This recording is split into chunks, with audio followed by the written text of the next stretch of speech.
Morning, Diamond Path. This is Mr. Nelson coming to you with a read aloud to celebrate Women's History Month, which is in the month of March, and it's an annual observance to highlight the contributions of women to events in history and contemporary society. This week's book is Malala's Magic Pencil, and it was written by Malala Yousafzai, who is the winner of the Nobel Peace Prize. It was illustrated by Kerascoet, which is actually a duo of French illustrators Marie Pommepuy and Sebastien Cosset. Do you believe in magic? When I was younger, I used to watch a TV show about a boy who had a magic pencil. If he was hungry, he drew a bowl of curry, and it appeared. If he and his friends were in danger, he drew a police officer. The boy was a little hero, always protecting people who needed help. How I wanted a magic pencil, too. If I had a magic pencil, I would use it to put a lock on my door so my brothers couldn't bother me, stop time so I could sleep an extra hour every morning, erase the smell of the trash dump near our house. And I would use it to make other people happy. I would draw the most beautiful dresses in the world for my mother, the best buildings in the valley for my father, so he could open many schools where children would study for free, a proper ball so my brothers and I no longer had to play with an old sock stuffed with rubbish. Every night before I went to bed, I wished for a magic pencil of my own. And every morning I would wake up and check my cupboard, but the magic pencil was never there. One day I was throwing away potato peels and eggshells at the dump. I was wrinkling my nose, swatting away flies, and making sure I didn't step on anything dirty in my nice shoes, when I saw a girl about my age sorting trash into piles. Nearby, boys were fishing for metal scraps using magnets on strings. When my father returned home from work, I told him what I'd seen. It made him sad.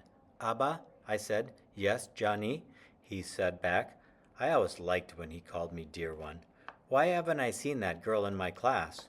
"Because," he said, but he didn't finish right away. "Because, Johnny, in our country, not everyone sends their daughters to school, and some children must work to support their family.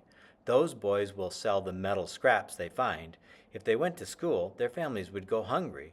School was my favorite place, but I had never considered myself lucky to be able to go."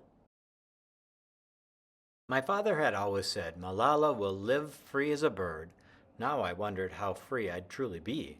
That night I thought about families who didn't have enough food, and the girl who couldn't go to school, and even about how when I was older, I would be expected to cook and clean for my brothers, because where I came from, many girls weren't allowed to become what they dreamed of.